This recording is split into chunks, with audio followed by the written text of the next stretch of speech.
So you're walking, you're doing what the doctor told you, you're starting to build collateral vessels, but how do you really know? How do you keep track of your progress? Well, that's what Kevin is going to be talking about today with his PAD training manual. Make sure you do go to Amazon and pick up his book, Kevin Thomas Morgan. Just do a quick search, you'll find his PAD training manual.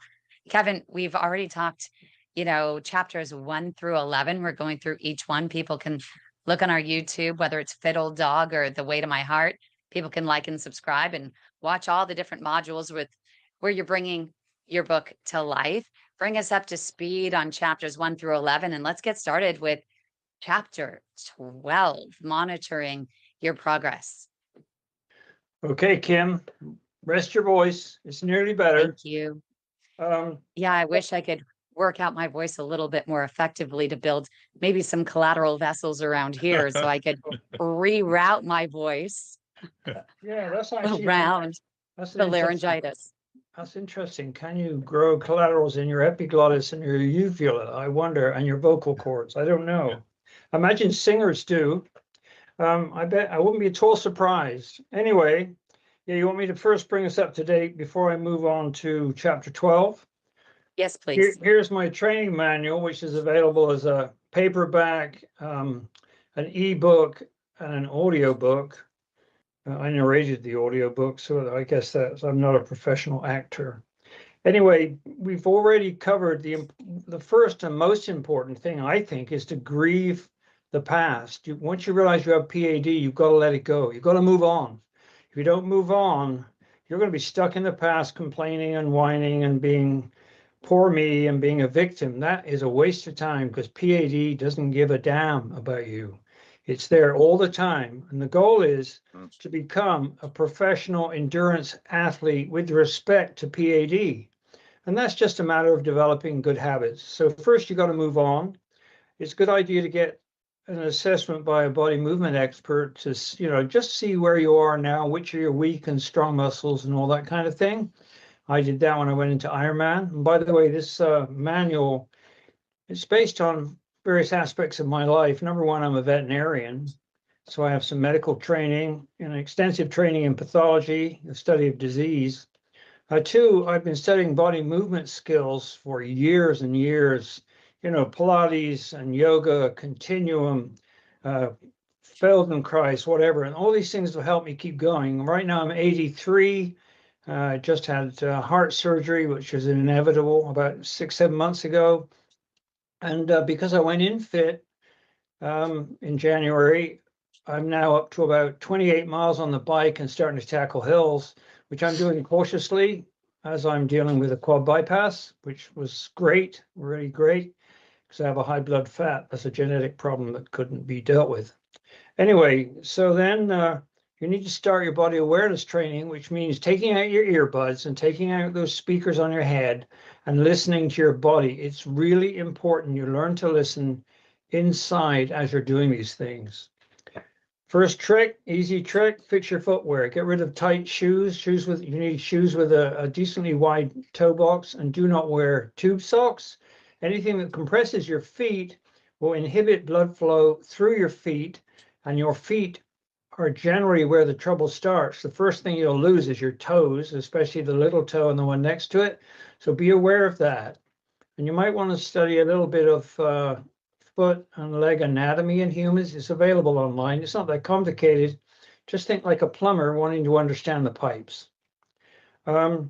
So you fix your footwear so you don't compress your feet. You allow them to breathe.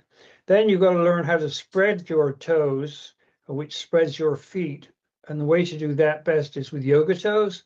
And there's a video about that on the videos linked to this book, of which there's about 40 videos. So it's a stretching routine where you're stretching your feet sideways, like to make them fatter and wider and flatter, I guess. But this is all about separating the bones in your feet, which allows blood to flow more freely through your feet. And if you have your feet all tight together, well, of course, that's going to prevent flow. In fact, in one of my books, I showed, I took a tea towel and I scrunched it up in the middle and held it under the tap for quite a while.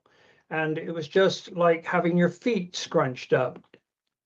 And then when I took it out and opened it up, the areas that I had scrunched up were still dry. I mean, there was no water got in there. So it's a very simple thing to think about the plumbing. It's not magic, it's plumbing, even though the body is magical in a way. So you use the yoga toes, then you have to learn to flex your toes. Comfy flex your toes to contract muscles in your calves, which improves venous return because there are valves in the veins in your calves. And when the muscles contract in your calves, that drives the blood out of those veins. And then when you relax, then new blood comes in from your feet from below. And so you repeat the cycle. And then you need to undertake a low impact walking program. Learning to walk with low impact is tricky, and that's described later in detail, but the trick there is to use clear shoulder hip counter rotation. So when your right shoulder comes forward, your right hip goes back and your right leg goes back with it. So they're going out, run like a kid. And that's described in detail in here. And I show you how to learn how to do that on an elliptical trainer in the gym if you have access to that. And then, so you need to be able to walk and ideally learn how to walk with low impact, but you do need some impact to encourage the growth of collaterals, which require impact. That's why you don't get much claudication on a treadmill unless you push it because it's padded. And if you water run off the bottom of the pool, which I do quite a bit, you won't trigger claudication because there's no impact. And this is also true on an elliptical trainer. So you do need that impact of walking out on trails or on the road. Okay, then you got to, once you've done that, then you have to master the P.A.D 100 exercise, which involves looking at two videos on my thing, which is one is how to turn your feet into remote blood pumping stations, because you want your feet to pump the blood through your feet to help your heart. People think there's a tendency for people to think their heart is a pump and there's a bunch of pipes called arteries and veins and arterioles and venules and capillaries, and they're just kind of inert pipes, much like the plumbing system for your house. That it couldn't be further from the truth. There are thousands, if not millions, of pumps in your body. The elastic recoil of arteries, for instance. I mean, your heart receives its blood when the heart relaxes. And so what happens is when the heart contracts in systole, it drives blood into the aortic arch, which is very elastic. And then the valve slams shut, and you have all this blood stored in the aortic arch, which of course is going to be pushed further down the aorta. But at that moment, blood is driven into your coronary arteries. So the rest of your body is largely fed while the heart's contracting in systole. The heart is fed with blood when it's relaxing or in diastole. And so there you have a pump, the aortic arch, which isn't the heart itself. And there's a pump. The whole aorta is a pump. Every artery is a pump. Every vein in your body comes out to be a pump. Every cell in your body has thousands of different kinds of pumps. So you've got to understand this is a very dynamic system. It's not just a heart and a bunch of inert pumps. And that is where learning to move, walk and run with your whole body comes in. You engage every resource you have, which you need to fight P.A.D, which is actually pretty horrible. Okay, so the P.A.D 1 exercise is sitting there as a video on my channel. You can go look at it any time. And then you want to monitor progress with respect to growing collaterals and getting blood to your feet. And the best way to monitor that is with a pulse oximeter, which I call an O2 sats meter. It costs about $30. Ideally, we need them designed for toes because toes are harder to put into these things, but it can be done. And I show some results for that in this book. And so that's really the best way, but there are 6 or 7 different ways to assess blood perfusion progress from your training, and those are detailed in this book. We went over that before. Okay, now number 11, chapter 11, you've got to learn how to flex and spread not just your toes, but your whole foot, because you're going to take those muscles in your feet and use them to help blood be pumped through your feet. So what you're going to be learning how to do is how you contract your feet when they're on the ground. It's almost like a gentle pulling, but you're contracting those muscles on the bottom of your feet, which drives blood out of your feet. And then, as you're creating tension in your foot, and then when you lift your foot off the ground, that allows fresh blood to come in. So you're creating this pump, much like a heart. A heart contracts in systole, drives blood out, relaxes in diastole, lets blood in. You need to learn to do that with your feet. And you also have to learn to do how to do that with your feet on the road while you're walking. And that's described in great detail here. And I would say I developed that method about 3 years ago, having fought P.A.D. since 2014, which I discovered in marathons. I was running marathons quite a bit. And I noticed a lot of calf pain and numbness of my feet in marathons. And we're talking 26-mile runs. So I was doing a decent pace and the whole thing fell apart. And it turned out it was due to P.A.D. So now I had to fight my way back to the Ironman course. And that is what I've been doing. But fortunately, my medical training helps with that. I've been an athlete my whole life. That helps. And if you want to fight your P.A.D., now is the time to become an athlete too. And it's not that complicated. It's just a matter of building good habits, really good habits.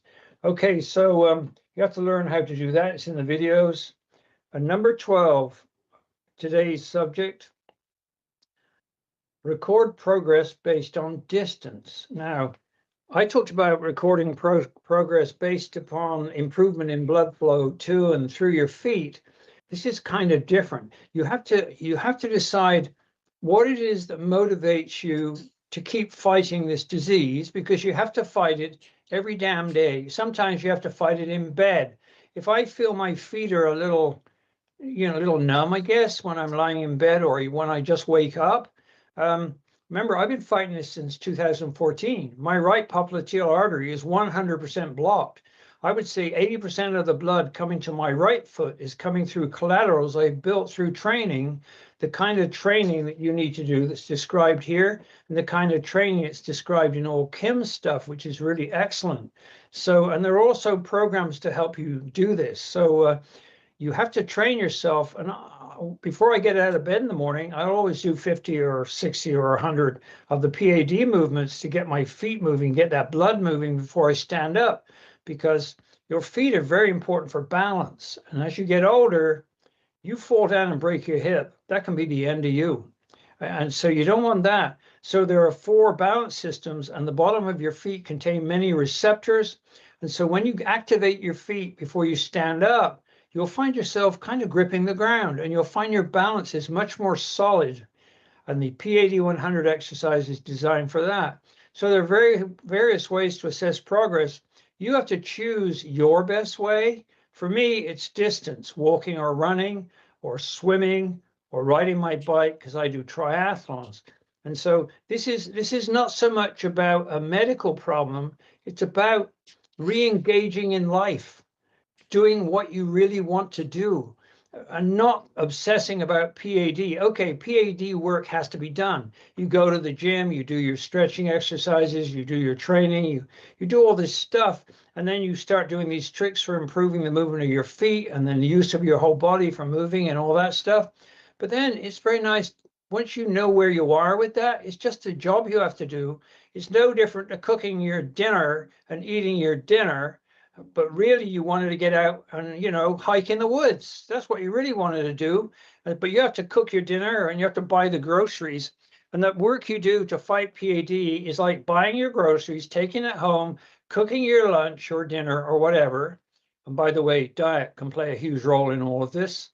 I'm on a ketonic diet myself because I have high triglycerides, which is basically low carb, but we can go into that another day. You may have high cholesterol, which is a different deal altogether. You may want to tie up that cholesterol in your gut. There's different ways. You need to know what your problem is to fix it. And Kym has written a whole book on nutrition for P.A.D., and that's kind of neat. And so today, it's really about how are you going to get back doing your life, right? I know, each of the people here has different interests and desires. Doug is building small houses and he has to be able to get around to do that. Carl likes to go swimming.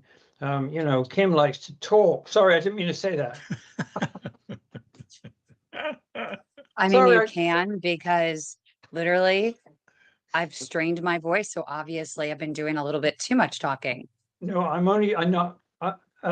You always hurt the ones you love. How's that? Oh, that sounds like my mother. Don't do there. Don't go there.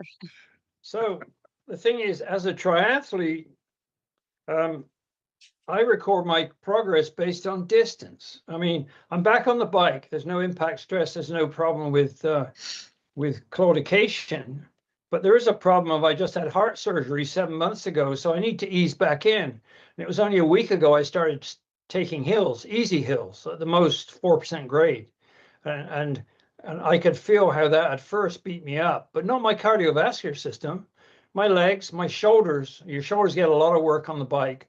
I'm riding with a friend of mine who I've been coaching for triathlons for quite a long time, and she is actually doing very well. So their distance is important. What distance have I covered and how many hills? I'll be back in the pool this coming week, and there it's important to work my way up to 1, 2, 3, 4 miles in the pool, which gives you cardiovascular workouts, which you cannot get with P.A.D. when you are walking or running. You just can't get your heart rate up, because before you know it, your calves are locking up, and or your feet are numb, and your feet start not behaving normally. Your biomechanics goes to hell. So you need to find ways to get cardiovascular training with P.A.D. And for that, for me, it's cycling and swimming. For you, it has to be whatever it is for you. But it's really important, because even though the heart isn't the only pump in your body, it is a major pump in your body. And if it's not working well, it's not going to be able to drive blood down your legs and into your feet. So it's one of the important variables to consider. So after giving you that lecture for today, have you got any questions? You've talked about a lot. I do have a question. I have a few, but the first one, you were talking about, getting up in the morning and doing your pad, like being in bed and getting your feet working before you get out of bed with the pad 100. And so I'm the kind of personality that the person that's always tried to do my maximum effort. So if I'm just doing the pad 100, what I find myself doing is flexing and extending and opening my toes and bringing them back, kind of to the barbed wire edge of what my muscles can do. So it's like and I've just started wondering if I would be better served by staying at the high end of a comfort zone, and I'm thinking maybe this is tied in with the Feldenkrais, where you want your movement to be smooth and comfortable and expand and grow as your capacity does, versus I'm doing like a max weightlifter or something. And do you have any thoughts on that? Do you know what my question is? Was it clear enough, or is it too garbled? Yeah, it was very clear, Carl. I specifically created one video for this problem. And it was a video showing, I actually bought it from Shutterstock, but it shows a pianist playing a piano. And this is how you need to use those feet in the P.A.D. 100 or on the road or in the pool or whatever it is you're doing. That pianist, you can see, I mean, I played the piano for a while, but I played the flute. And I knew when I was a flautist, I had to be relaxed. I had to be relaxed, or else your reaction time's too slow. And that, if you watch that video of the pianist playing, that is kind of how you have to think about using your feet. It's the same kind of thing. And also, slowly you'll get so your toes become independent of each other to some degree, which they could be completely independent if we hadn't locked them in shoes and forgotten about them for the rest of our life. And so the answer to your question is you need to do it more like playing a piano than, being in a Rocky movie. Yeah, so I guess the feeling that I get when I think I'm actually doing it the right way is more like I'm breathing them open and I'm breathing them closed. So rather than clenching and clenching, and yeah. but you just spoke to it, so thank you. That's great. That's really helpful. I think if you watch Drunken Monkey martial arts, you'll see how that man, I mean, he's very Oh similar to yeah, Lee, but Bruce Lee is more, he's like 1 inch punch, force kind of right. stuff, but he's also extremely relaxed in what he does. But the Yeah. Drunken Monkey guy, he's some comedian, I forget who, but it's like everything is smooth and relaxed, and that's how you need to train your feet. Well, at first you're learning, right? When you're learning, it's always awkward. And to do this thing, you slowly improve more and more and more. But it's a lifetime's work, but all the time you mustn't forget that you're thinking as your feet as pumps. You mustn't forget that. You're not flapping your feet up and down. You're literally pumping blood, allowing blood to flow into your feet, pumping it out of your feet, out of your calves, and then doing it again alternately. I mean, you're doing the same thing, but in alternately on the 2 feet as you're moving along. Using your hands to help you do that, I find helps me a lot. But it also has to be like that pianist. That I chose that particular section because the pianist's arms and wrists kind of float on the keys, and you need to float on the road while you're doing shoulder hip counter rotation. You can flexing your toes, flexing your feet, spreading your toes. You're doing all these things, but you have to learn each one at a time. You know, like a pianist, before they start, they have to be able to span an octave in order to do the chords. I mean, so that's if your hands are tight, you can't span an octave, and that's going to be a problem because you have to use the other finger. And it's like, you know, so stretching but relaxing your hands and getting them healthy is really important for a pianist, as important it is for your feet with P.A.D. It's the same concept. I'm a great believer in taking ideas from other disciplines and incorporating them into my learning. And that was just one I thought of at the time. Kevin, I had a question too, that what I do for monitoring progress is I try to improve either my distance in a particular time or my speed or my calorie expenditure. And that's what motivates me to keep working on it. And I wonder if, I think that's kind of what you're talking about too. Yeah, whichever one of those works for you is what you have to do. Yeah. Calorific output is, I don't know how you calculate that when you're on the road walking or running. I mean, there's, you know, when you go on treadmills, it tells you the calorie output. Yeah, that's how I do it. Yeah. Yeah, but that's really, that really gives you good cardio training. Yeah. If you have you know, if you increase the slope of the treadmill, that's really good for strengthening your core. If you pick up the pace, it will trigger claudication on the treadmill. So that's the only way I can trigger. I have to run on a treadmill to get claudication on a treadmill. If I run 500 yards on the road, I'll get claudication, but I'm gradually increasing that distance.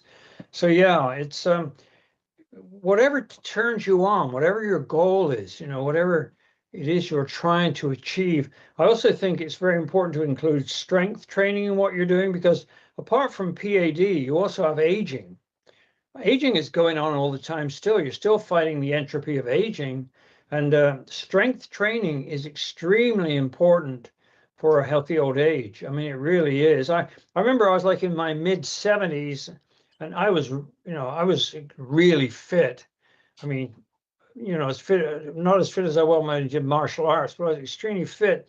And I slipped on some ice at the top of the steps. Now I was in my 70s. And I literally bounced down those steps on my butt and walked on like it was nothing. I just didn't. It was wooden steps. It was ice on the steps. There are plenty of other people who would be in hospital having their hip broken because of that. But my strength held everything together. It's like it didn't even hurt. Didn't even bruise me. It was like, and that's the power of being really fit. I remember I did things when I was doing martial arts back in my late 40s. I did stuff I couldn't believe I did it. I couldn't believe, because we were doing incredible strength training. I was in a martial arts group doing Jeet Kune Do, which is the Bruce Lee style, and the other members of the group, we used to work out anywhere. We didn't have belts, we didn't have badges, didn't have cups, didn't do any of that. It was there were 7 African American guys, your classic African American, who was very bulked up and very fit, and there was one Ethiopian guy who was very lean, and he could do endurance. And the other guys, they were all muscle and mass. And he and I could always beat those other African Americans on endurance, but never on strength or power, right? Because they have different mix of fast and slow twitch muscles. And it was, the strength training I did for that and the previous 2 years of Kung Fu, I did things I couldn't believe I could do. It surprised the hell out of me. But I'll tell you, somebody who really surprises the hell out of me, if you feel you can't do it and you're 65 or 70 and it's too late, go watch the videos of Robert Marchand on YouTube. Spelled Robert Marchand, a French guy, and he improved his velodrome cycling distance. And this is where he uses distance as a measure, because he does a velodrome race where they go round and round the velodrome for an hour, and the one who wins is the one who goes furthest. And that's what they do. They go as far as they can in an hour. And he improved his distance by 10% by training between the age of 100 and 102. Oh, And you see him coming off that bike on the YouTube video, and man, he can hardly stand, but he's completely elated, right? He went on, I think the last time I saw him, he was 105, 106, still riding. And that's what fitness does for you. I mean, you might get cancer, you might get some other disease. You can't control any of that, but you can control what you eat and the exercise you do and the kindness to yourself and others and feeling like, you're doing something worthwhile. You can control all that. You don't need doctors for that. I needed a doctor to do my quad bypass. I needed doctors to put the stent in my aorta, but the rest was kind of up to me. And that's the trick. I mean, when you go to a garage and get your car fixed, the technician is not going to drive your car for you. And so if you drive your car respectfully for the car, it will last you a long time, the same as driving your body. It's no different. It's the same. I talk too much. I give them a Wow, lot that's of, the first time I've heard you say that. well, You've done such a great job. This has been absolutely amazing. I want to welcome Marilyn and Lori. It's so nice to see them. They're awfully quiet today. But also, Jim, you're right here in my neck of the woods in the Bay Area, right? And Yeah. actually, the doctor we talked about was just named the Global P.A.D. Doctor of the Year. And Really? she is going to be featured. She just accepted and is going to be featured at, I think our producer Joshua might have noticed a very random time, but if she was going to take the time to do this, I was like, any time that works for you, doctor. Oh, that's great. So she has signed up for, it's Dr. Vinita Chandra with Stanford University. It is Wednesday, September 9th at 11 o'clock. So we have put it up on YouTube, youtube.com/the The Way to My Heart. And if you look under the live, you can actually click and get notified. So make sure you come with some really good questions via YouTube. As you know, Joshua will, I think, be there. He hasn't accepted yet, but hoping, praying that he can be there to help to facilitate. But we're running everything for the Global P.A.D. Impact Awards straight through YouTube so that we're consistent. And while you're there, make sure you subscribe to our channel and like the video so more people Kim, see it. But yes, Marilyn. Kim, will you be sending that link out on by email as well? I will not. It will be literally, it's in the group. So that's usually how you find it, right? Anyway, so The way to my heart. Okay. yeah, what I may do, and you're giving me a really good idea, is in all my spare time, I may, if I can move all of those into a playlist, all the Global P.A.D. Impact Awards. If you go there, there's literally almost 24 doctors that are going to be available to answer questions across the globe during the month of September. Our producer Joshua and I are literally going to be busting our butts to provide this opportunity for everyone. We're not only honoring the doctors, but we're offering the opportunity for people with PAD to ask whatever questions are in their heart, for these doctors. So kind of excited about that. So make sure, and if I send out that email to the playlist to everyone on our email list, then people can actually just click to get notified, probably for each one, I imagine. And we have our PAD orientation, which I think we're going to be scheduling over the next few weeks with Kevin. Has some fantastic content that he is going to be sharing, and we'll have to figure out, it depends on Dr. Chris Seenan's schedule as to when he can join us.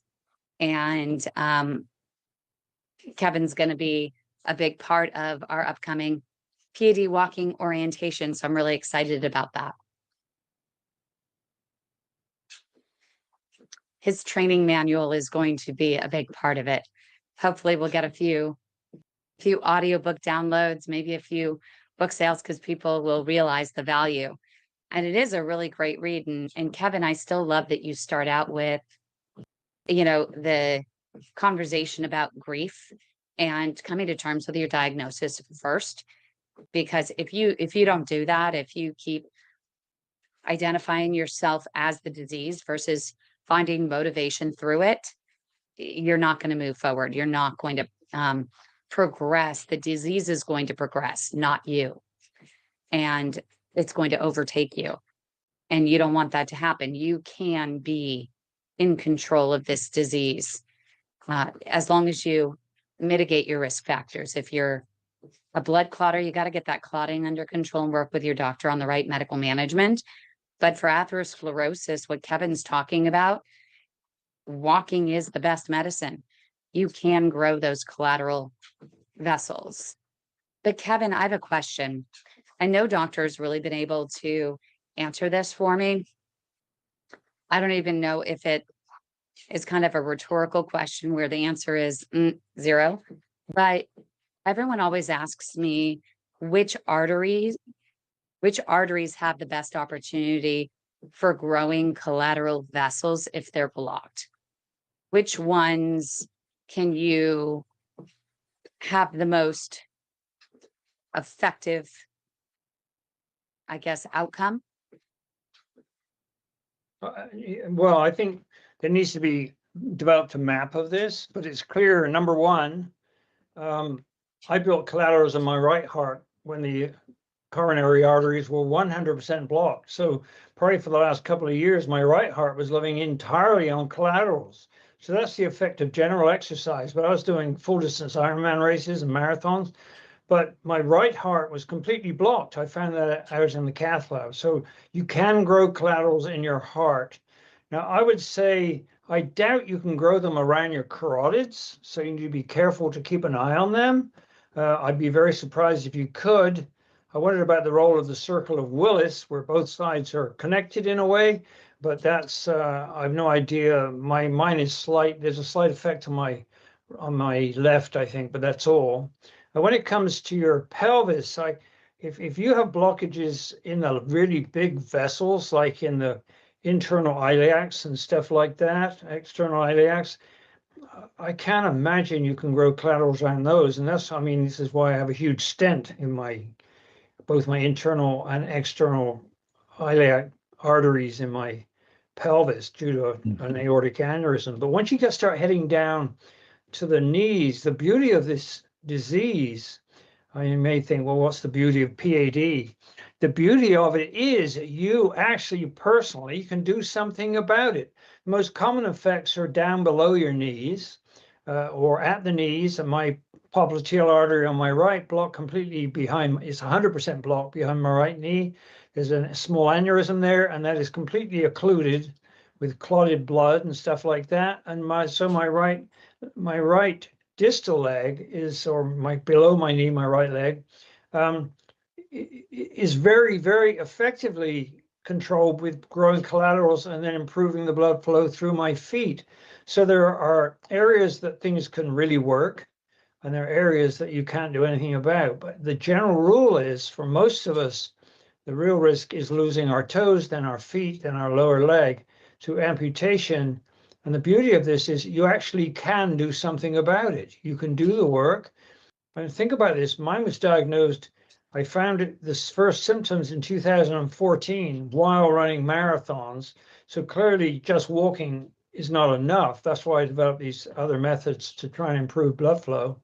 But in 2015, I mean, 11 years ago, it was confirmed by an ABI test, and my vascular surgeon was saying, well, you need to walk. And that was all he said. He said you should do 3 30-minute walks a week, which is clearly not enough. But, you know, he's a vascular surgeon. He's dealing with all sorts of vascular problems.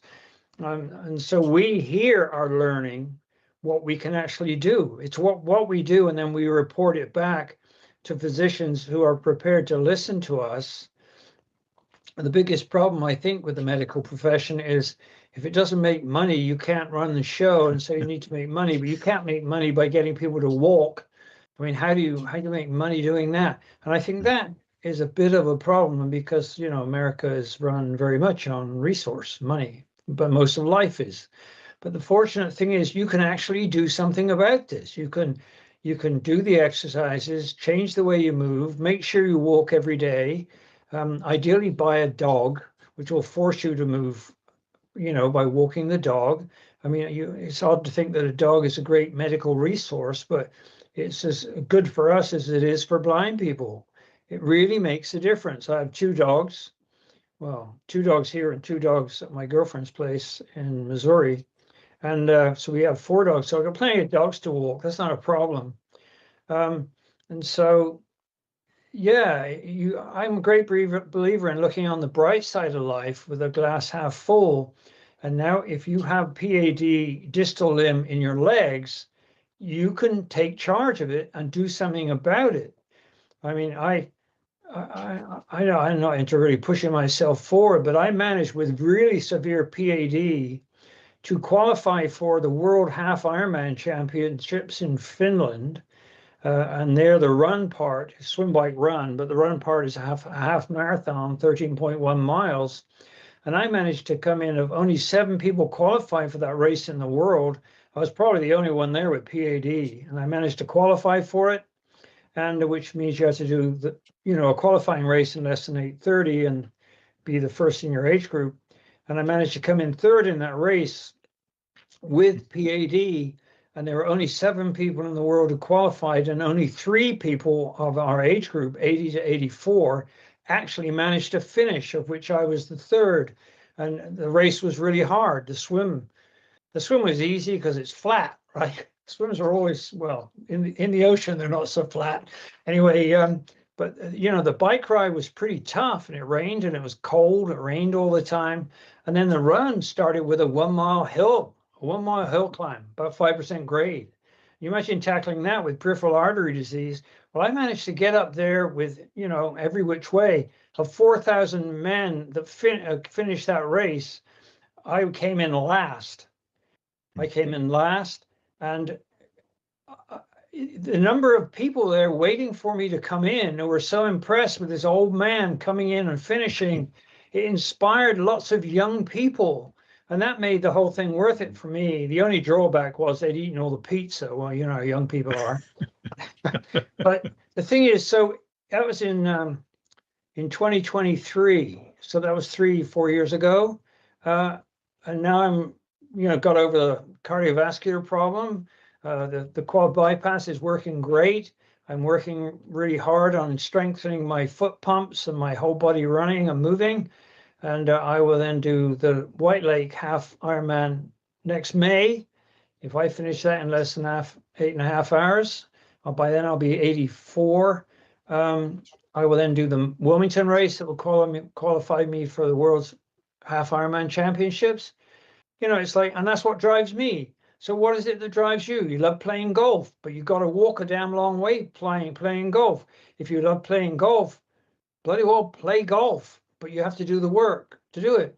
Get the diagnosis right, fix everything you can with the physicians fixing what they can.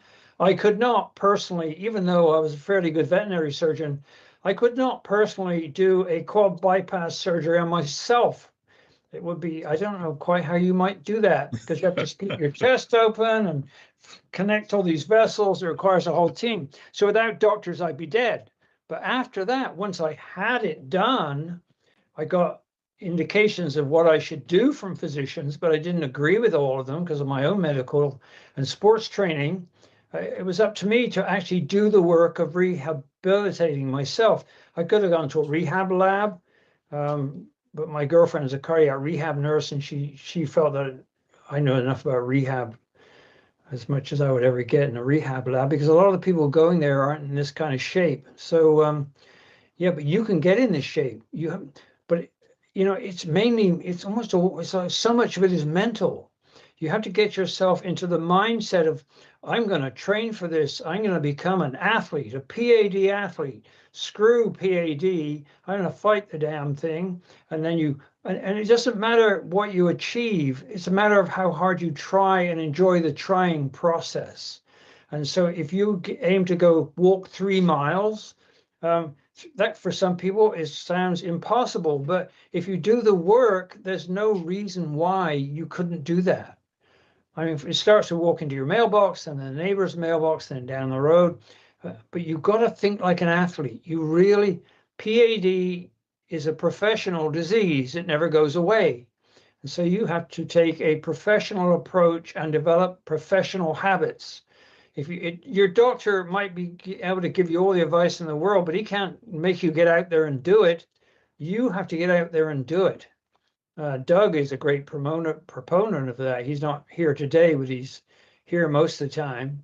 And he is a great believer in just do it, like the Nike swoosh, just do it. And that is true of fighting PAD. And so you build a strategy. I mean, I built the strategy of this book, which is based on Ironman training, but it's the same stuff. I mean, if you had to get out of the hospital bed and get to the bathroom unaided, it's the same level of challenge to do it. So you've got to make yourself. I mean, I had to force myself when they told me to get out of bed after my quad bypass surgery. I don't think that was some of the worst pain in my life, and I had to make myself walk. And it was pure mental grit because of the pain. And yet I had these people around me encouraging me to do it.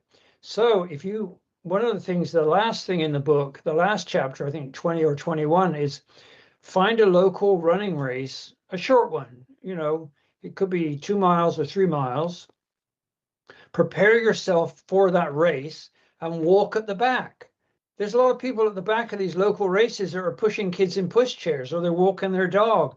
I got a picture of me doing that, finishing a 3-mile local run. I mainly walked. I was close to the back, and make that a goal. You don't have to actually run. You can walk.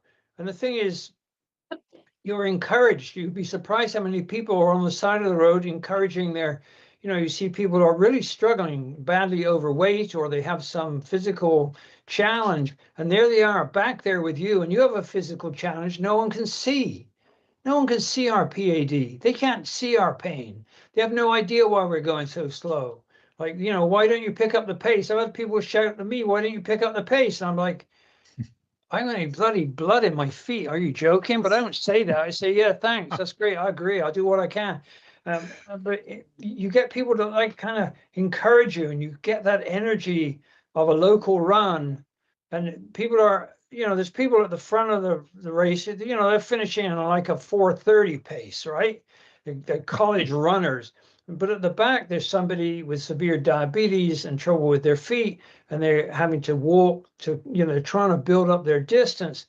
They're athletes in my mind. They're champions in my mind because they're there doing it.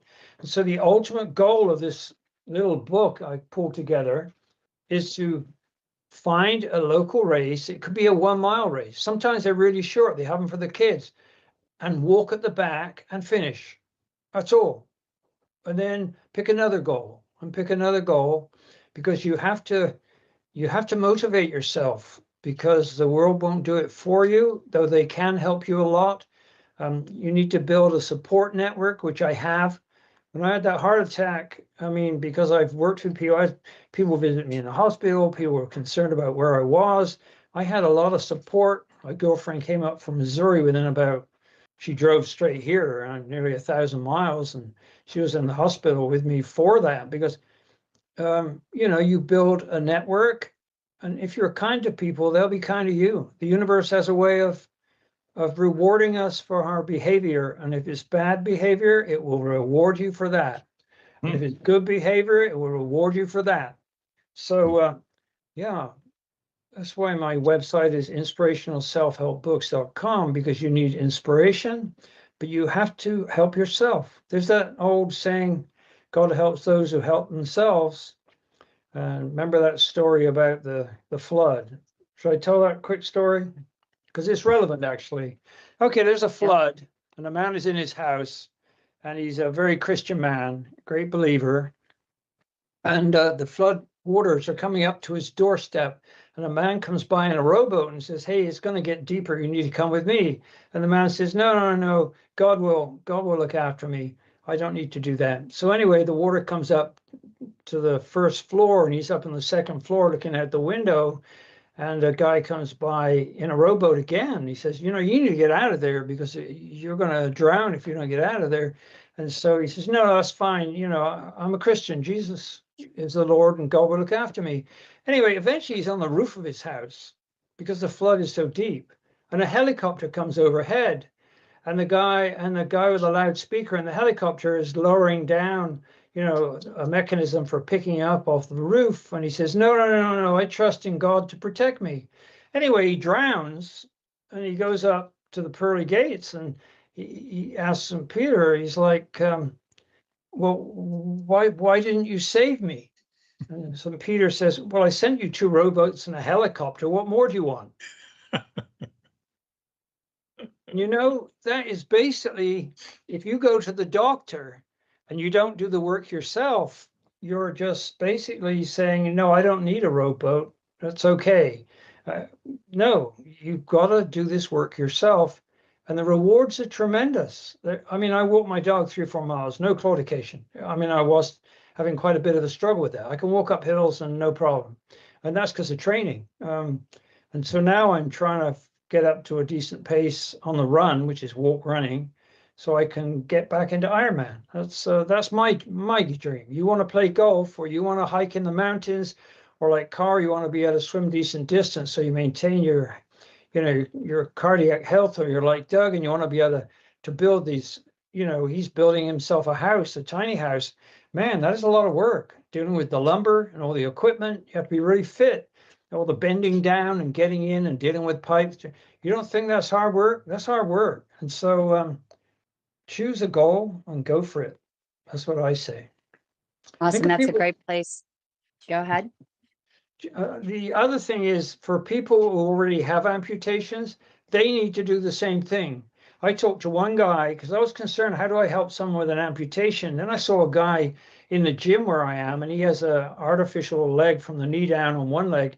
He was there on an elliptical trainer training. And so then I talked to somebody on this site. I can't remember his name now. He's a really impressive guy. He had lost one leg from the knee down, and the other one he'd lost half a foot from amputations. And I spoke to him and asked him, "Well, how you can't really do the P.A.D. 100?" And he said, "Oh, yes, I can." I said, "How?" He said, "I move my phantom limbs. I move my imaginary feet." And he said that actually works for my foot, which is I've only lost the toes. He said he actually does that. And he never felt sorry for himself. And he said, I feel sorry for? I said, "Who?" He said, "When I go to the vascular unit in the hospital for, treatment and stuff," he said, "I see people who have given up. They're sitting slumped in their wheelchairs. They've given up." He said, "Those are the people I feel sorry for." And people in this group, we're not sitting in our wheelchairs feeling sorry for ourselves. It's a waste of damn time. And so, he impressed me. And I would say, if there was a group of amputees could get together, we could maybe find ways to move. And there are some really good body movement experts out there in the world, Feldenkrais and all those things I took. There's a guy called Todd who has an excellent website and a number of really good books. Maybe we can find ways to help those amputees. But better still, we can do what Kym does, and that is stop them having the amputation in the first place, which in many cases, I don't think they needed an amputation. I think it was just a shortcut. And then there's this horror story that Kym's been saying about how the insurance companies are now will pay for amputation, but they won't pay for limb salvage. Is that right, Kym? That's especially here in California. If people are on Medi-Cal, which is the California version of Medicaid, they will not, their first, there's like a couple of different levels of pre-authorization. And in the first level of the pre-authorization, it's an automatic denial for revascularization, period. And yet amputations in a hospital, carte blanche approval right off the bat. So we lost a patient actually here in the San Francisco Bay Area in Santa Clara because of this. They just kept delaying and denying and denying and denying. And the patient said, I'm in too much pain. I can't wait. So they went to the emergency room. The doctors there didn't even try. They cut off her leg. And if you looked at the angiogram, which is the diagnostic imaging tool that doctors use to determine your course of treatment, and they see what's blocked, it looked as though there was a possibility. It's just that the doctors in this particular facility that were assigned to her did not treat arteries below the knee, period. They stopped the knee. They don't, if there's blockages below the knee, they don't treat them. They just don't.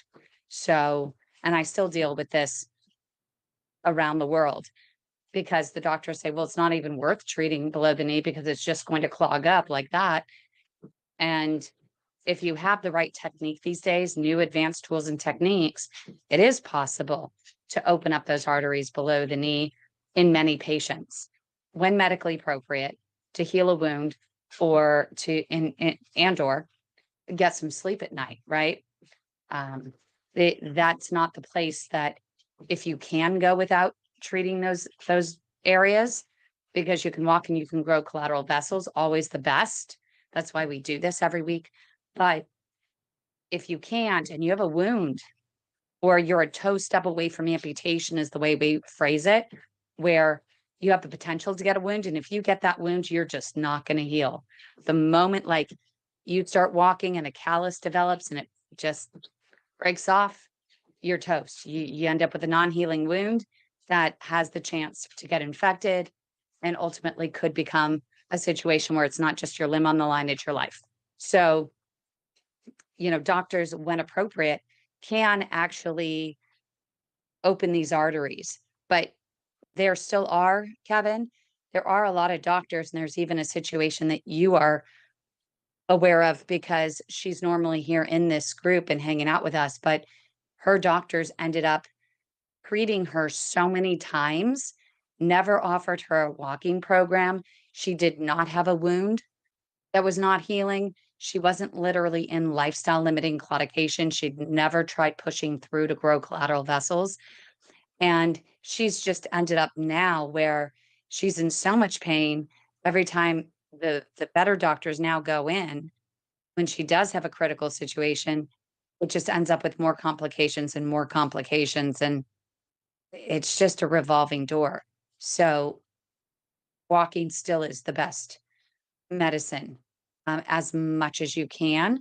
And I think, Kevin, you are, I hate to use the word the poster child because one of the things that I have the biggest issue with some patient advocates that are out there, that people start defining themselves, they find purpose in their disease through the soapbox of telling their story over and over and over again and defining themselves by that story and not allowing that story to progress, if that makes sense. So let's say you ended up where walking as medicine for a certain number of years helped you, but then suddenly you end up where maybe those collateral vessels just aren't keeping up with the progression of your disease because maybe you have some other comorbidities, maybe a clotting issue, maybe there's AFib and you're having clotting events, and suddenly you have an acute situation. And so now